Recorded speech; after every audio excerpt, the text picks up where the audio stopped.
This is the PitchVision Academy Cricket Show, Series 7, Episode 34, Reverse Swing. Coming up on this week's PitchVision Academy Cricket Show, we talk about reverse swing. Can you bowl at a club and school level? We talk about a few different options for a few different types of bowlers. We also discuss using structures to raise standards, especially in league cricket and club cricket. And we help a player learn about the difference between the downswing and the follow-through. All that and more coming up on this week's PitchVision Academy Cricket Show.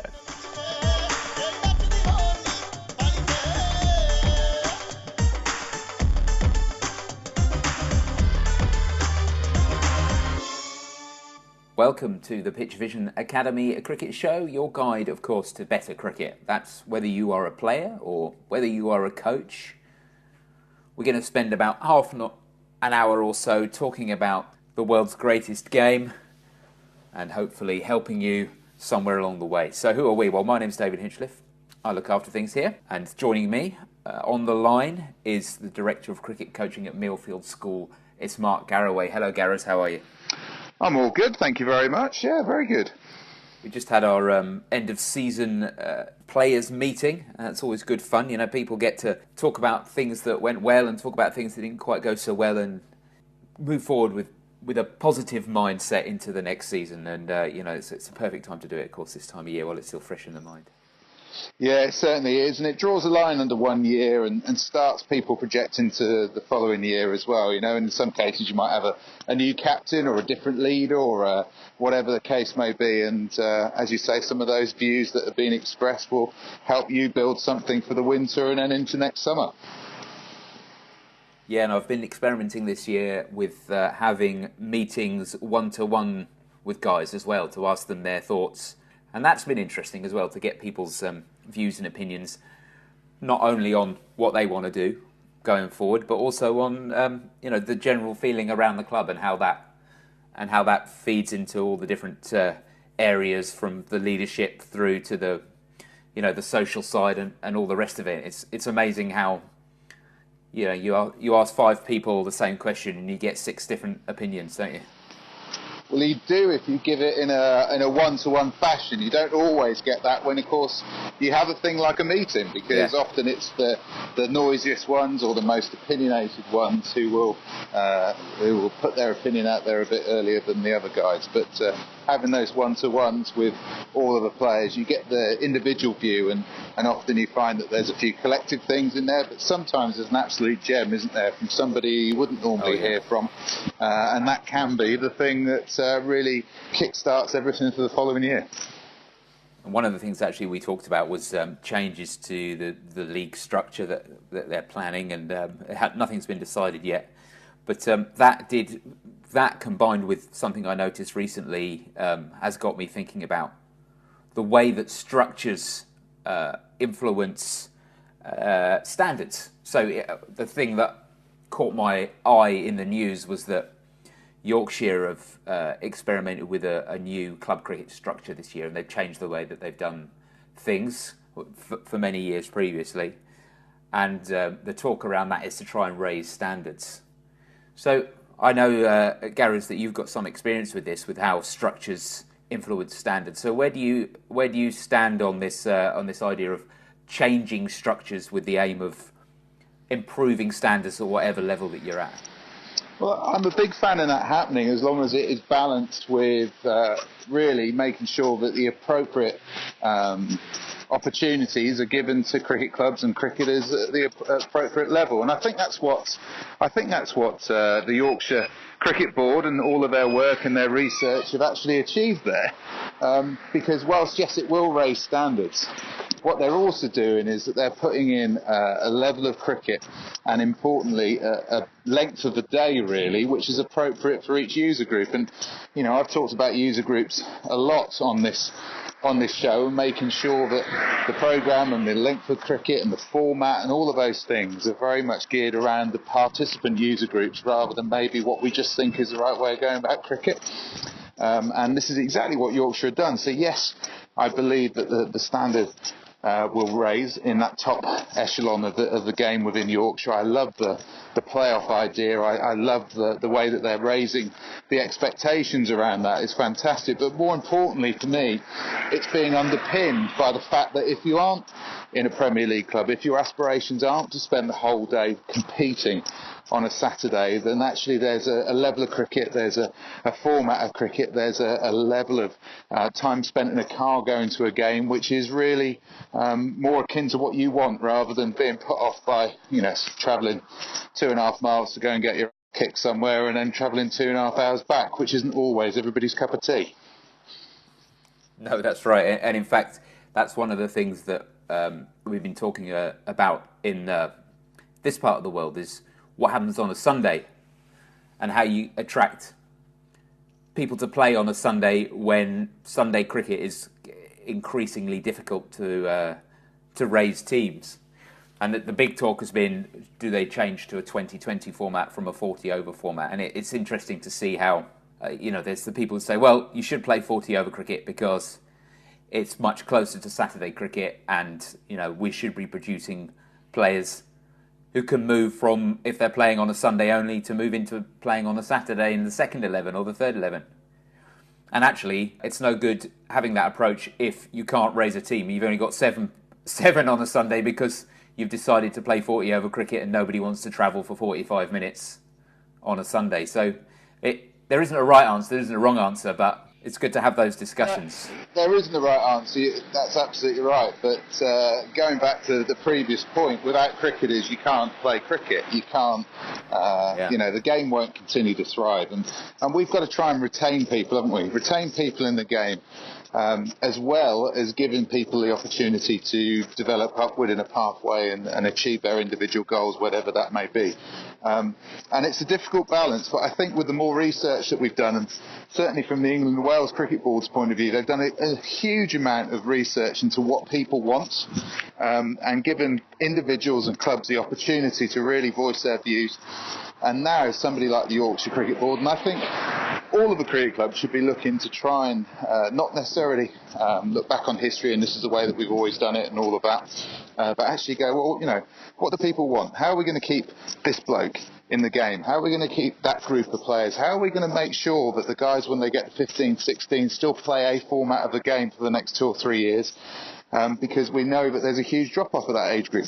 All of these questions, if we can build bridges between all of those hotspots where people have the choice of moving out of cricket, who have previously been involved, I think we're only going to serve our game well. And it's really interesting with a show like this to get that regional view, that international view, that view from different parts of the world, because obviously what we're talking about here is a very UK problem or a UK challenge, but actually in India and Pakistan and Sri Lanka and Bangladesh and all of those other parts of the world that listen to this programme, they might have different challenges. So, it's about meeting the challenges that are in front of you, so we can get this game to thrive into the future, because it's a highly competitive world now that we live in, with sports and activities and all of that sort of stuff. But we've got to put cricket in the forefront of it, rather than be reactive and wait till 10 years' time where actually our numbers have dwindled.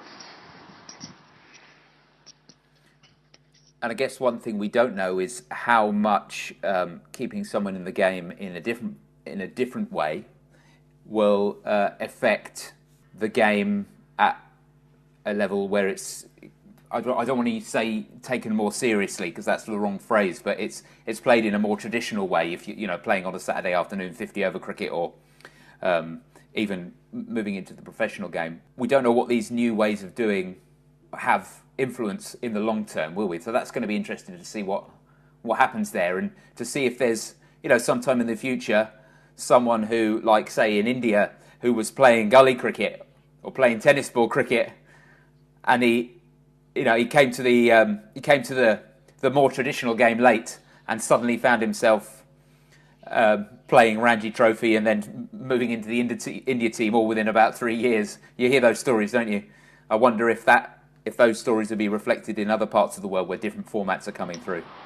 Well, that's the interesting thing, isn't it? And yes, we don't know it, but I go back to the original point. If we don't take into consideration the needs of the participants at each of the levels, then we know that there are a lot of things out there now that might, be their tipple for a weekend or tipple for a weekday, which will take them away from the game. So we've got to be proactive as a sport. And I'm not an expert in this, but I know more about the English and the UK model than I do about other models. But the bottom line is that we've got to meet the needs of our participants, because that's the way that cricket will continue to thrive in the future.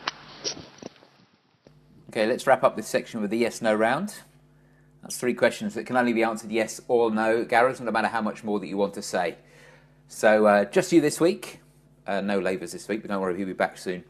I've got the questions, so let's get going. First question. Selection is a thankless task. No. Second question. Bounce is often overlooked in bowling tactics. Yes. Third question. Pressure is all in the mind. No. You only have to look at a barometer to see that. Correct.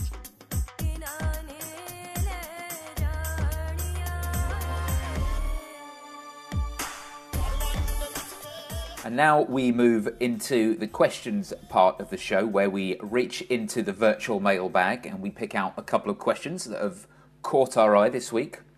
They've been sent in by listeners to the show, maybe readers to the PitchVision Academy website, or even the PitchVision Academy Facebook page. We get quite a few questions coming in from there as well.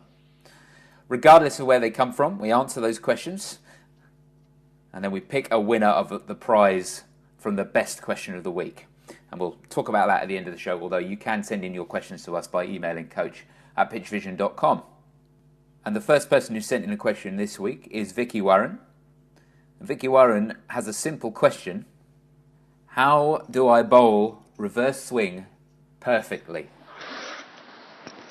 Well, the perfectly thing, well, good luck on that one. There's only been a couple of people that have done that over the history of the game. So the perfectly thing, I think, is probably something that you need to work towards, rather than me giving you some advice and then all of a sudden, hallelujah. Because if that happens, that would be the first bit of coaching that I've ever done that achieved that outcome. So I'm not hopeful on that one. And that's got nothing to do with your ability, buddy. It's more to do with me as a coach, I think. But to bowl reverse swing, the things that need to be happening is you need to have your ball pace high. And there's been loads of research on it. But unless you bowl 80 mile an hour plus, and as it goes up, the more chance you have of tripping the ball and making the airflow trip differently over the ball. So this is why we tend to see the likes of your Wakar Yunuses, your Wasim Akrams. Ben Stokes is a good example of somebody who's bowling decent reverse swing nowadays. Simon Jones back in 2005 famously doing it.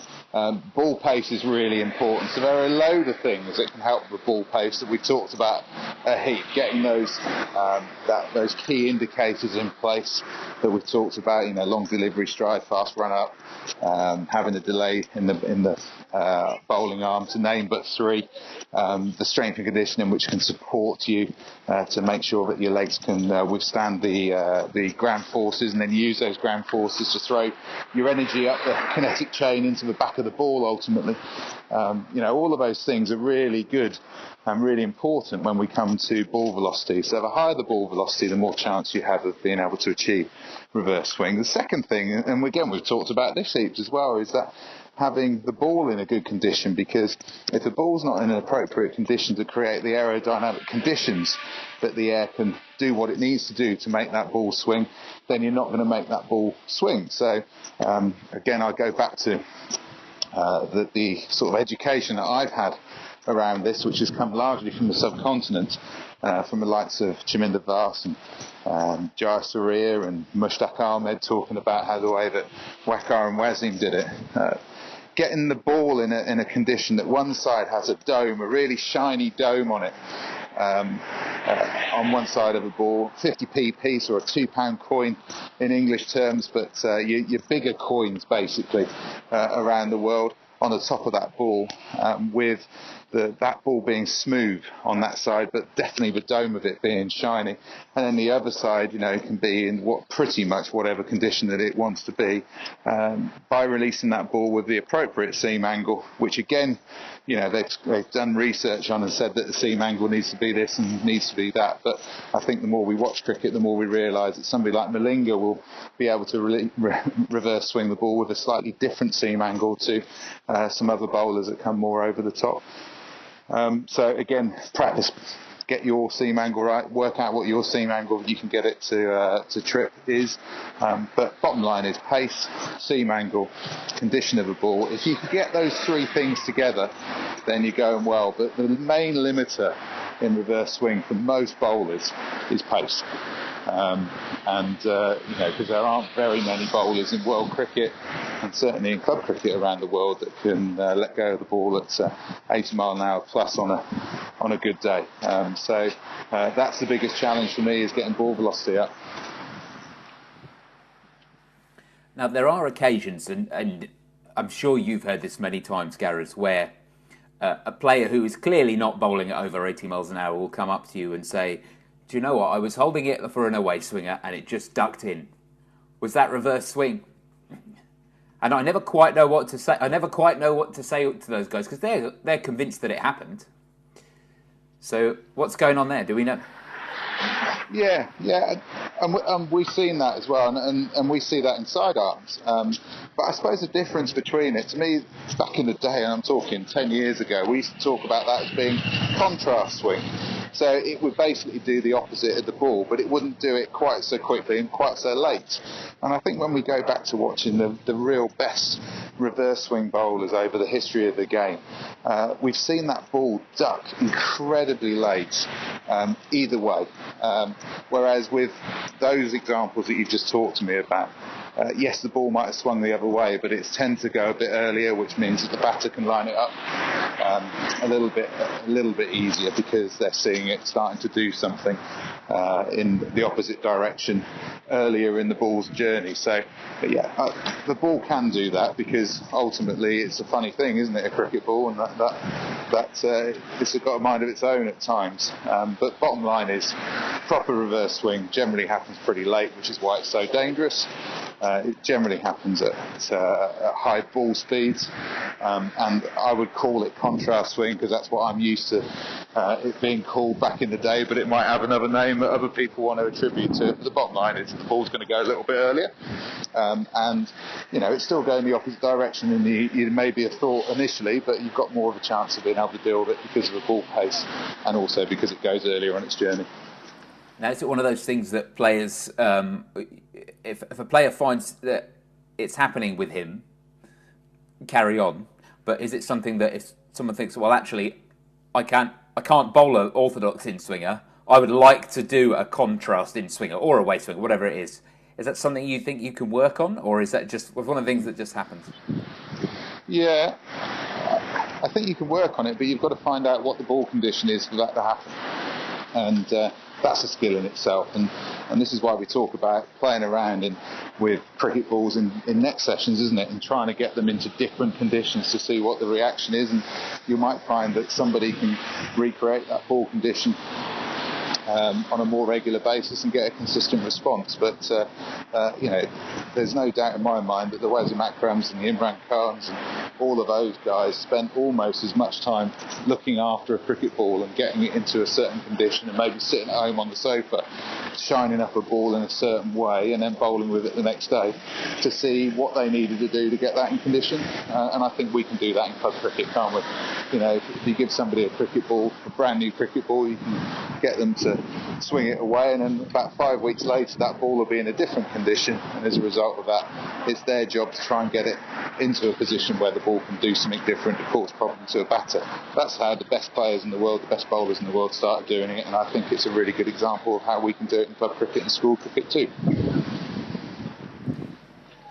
And I guess the other thing to say is that it's not something that you need to obsess about.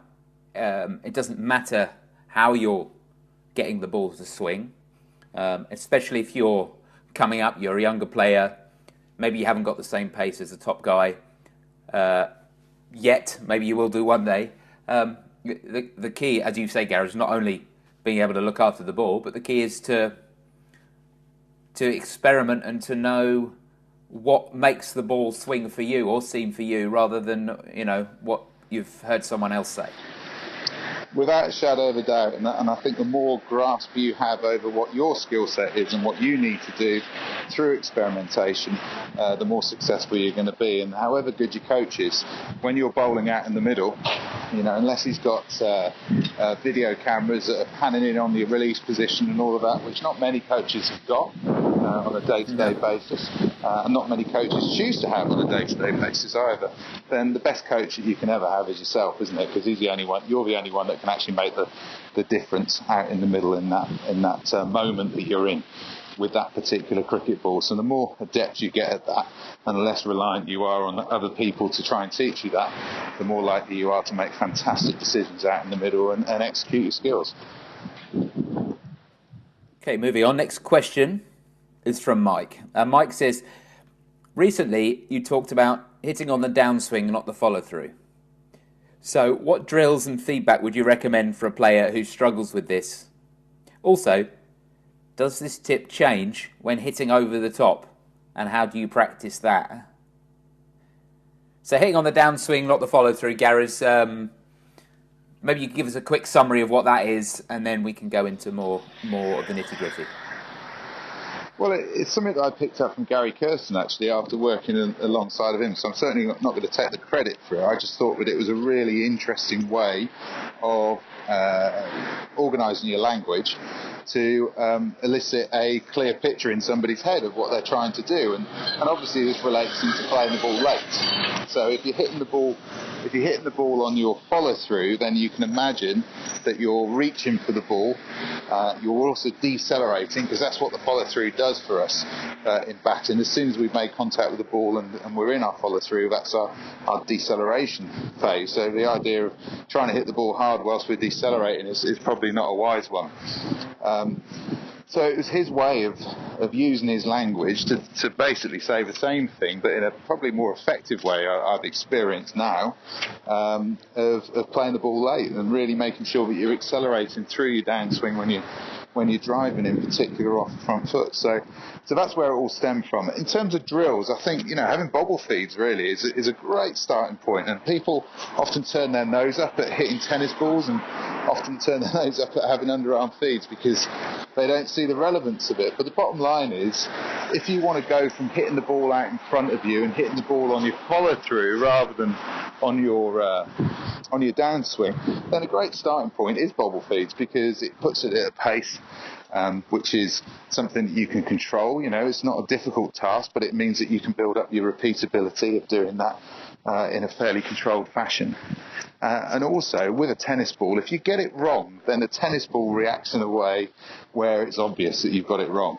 And so that's a great piece of visual and sound and kinesthetic feedback for us as well, because it's such an extreme mess up, I suppose, when we get that wrong with a tennis ball, whereas sometimes a cricket ball is a bit more forgiving in terms of our error content that we may have put into a shot. So that's a great starting point for me. And by hitting the ball on your downswing, you're going to be hitting the ball pretty much into the ground as quickly as you can. So you'll see the trajectory of the ball go down into the ground and then bounce up. And the great drill is to get somebody to do bobble feeds to you, and if they're a good bobble feeder and they're getting the ball straight, is to bounce the ball straight into the ground, one bounce straight to them. So it's almost like a cyclical drill, and you can count how many times in a row that you can get that ball one bounce straight back to the feeder and continue that. So that's a really good exercise. Once you've done that drill a lot, you can mix it up. You can change the throw type. So it might be an overarm throw, it might be with a harder ball, but again the same thing. And a game that I play a lot is bounce ball. So a lot in nets you see people hit the ball on a front foot drive. It goes, a foot off the ground into the side net. Some people say good shot, some people say that's going to carry the cover, whatever the case may be. And the way to take that out of the equation is to play bounce ball. So instead of worrying about how many runs that went for, you can have a net where you're going to play front foot bounce ball as many times, and you assess your effectiveness out of how many times in 40 balls that you've made the ball hit the ground before it's hit the side net. And that's a really good exercise. It's dead basic, but you can get quite competitive with it. If you've got two players going on a bowling machine, for example, and you're trying to groove that drive, then let's have 20 balls, and let's see who can come out with the most bounce balls in those 20 ball period. And you can really rev up that competition, which will focus the mind and get people hitting the ball on the downswing. I've also known players in games, and one being Kevin Peterson, who was struggling. We were out in Mohali in India in 2000 and what would it have been 8, and KP didn't have a good first test match. We noticed something about his backswing that we wanted to change, and we noticed that his contact point for him, which is a little bit further in front than most people, it was getting too far in front. So we did a game where I threw him underarm feeds from about 10 yards, nice and easy, and he would literally hit it straight into the ground, so it would bounce back off a full toss feed straight back to me, and that is just letting the ball come onto him in the appropriate distance that he can control that again. So that's Kevin Peterson doing it, and he went straight into the Mohali test match and managed to score a fantastic 100 to save the game for England off the back of doing some pretty fundamental work. And that was fundamental work that he saw in the previous test match in Chennai, Sachin Tendulkar doing. So, you've got some fairly good players that do some fairly good practices, and again, they're both looking to hit those balls on the downswing. Talking to Gary Kirsten, the same message he gave was to Sachin Tendulkar. Sachin Tendulkar took it on. He was already quite a good player, obviously, when Gary worked with him, but it was just language that Sachin connected with, and his drills were incredibly simple as well. So there's some drills for you. I've even known KP take it into the game, so rather than judging his performance on runs, he judged his performance on how many balls he made bounce on the cut strip when he was driving it through cover and hitting it through mid-wicket. You use a device that you put on the top of cricket bats as well, don't you, to help with that contact point, don't you? Yeah, so that's a ZEP, which is a baseball app, and we can see very clearly when we put this app on the top of the handle of a cricket bat. You can see where the ball has made contact with the bat, and we can see at what stage of the swing that's come, and also what the acceleration or deceleration is at that point of contact. And basically, if you are hitting on your downswing, then you are likely to be accelerating or reach your top speed of acceleration by the time you've made contact with it. If you're hitting the ball out in front of yourself in your follow-through, then you are going to be decelerating. And the curve on the grass for deceleration is so sharp, it's frightening. So if you get it slightly early and you're getting into your deceleration phase, then your bat speed going through the ball is going to be decelerating significantly. And the whole idea of trying to hit a ball hard whilst you're decelerating just is not going to work for you. And certainly the best players in the world are the ones that are accelerating as they go into that contact zone rather than decelerating. And what about how that second part of the question, how that changes when you're trying to hit the ball in the air? So you're trying to loft it over mid-off or something like that. Obviously, the angle of the bat needs to change, because if you hit the ball down, then you're going to hit the ball along the ground. But in this case, you don't want to do that. So are you always going to be hitting it on the deceleration when you're going over the top? Yeah, you're likely to be hitting it more often on deceleration. But again, it's not just the fact that the bat's decelerating, it's also the shape of the body as well as you're hitting.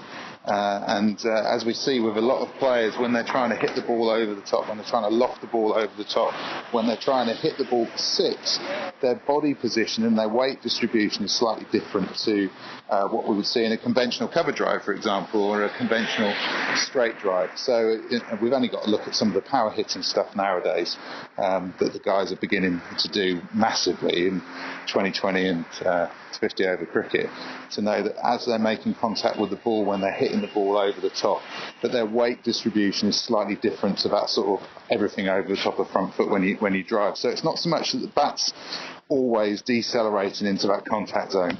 It's the fact that the body shape and your weight distribution is in a slightly different place. You know, and again, when you look at baseball, they don't hit solely off of the front foot. Actually their legs are braced on the front leg, which almost mirrors what fast bowlers are aiming to do.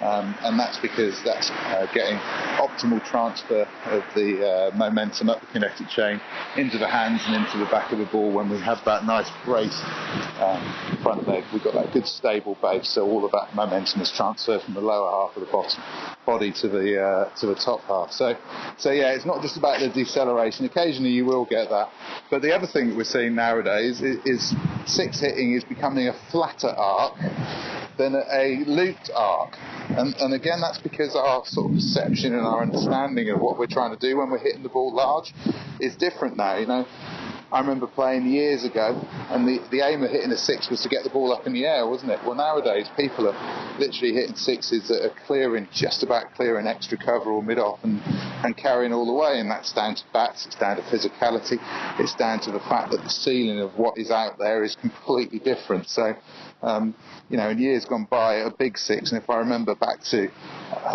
Ian Botham's Ashes in 1981, most of the sixes that Beefy hit in that series would have been very high archy sixes that probably would have only just gone over the ropes or maybe into row 2 or 3, and that was fantastic back in those days. But nowadays we're hitting much flatter ones, and they're going further distance, so it's more of a 1 wood rather than say an 8 iron or a 9 iron.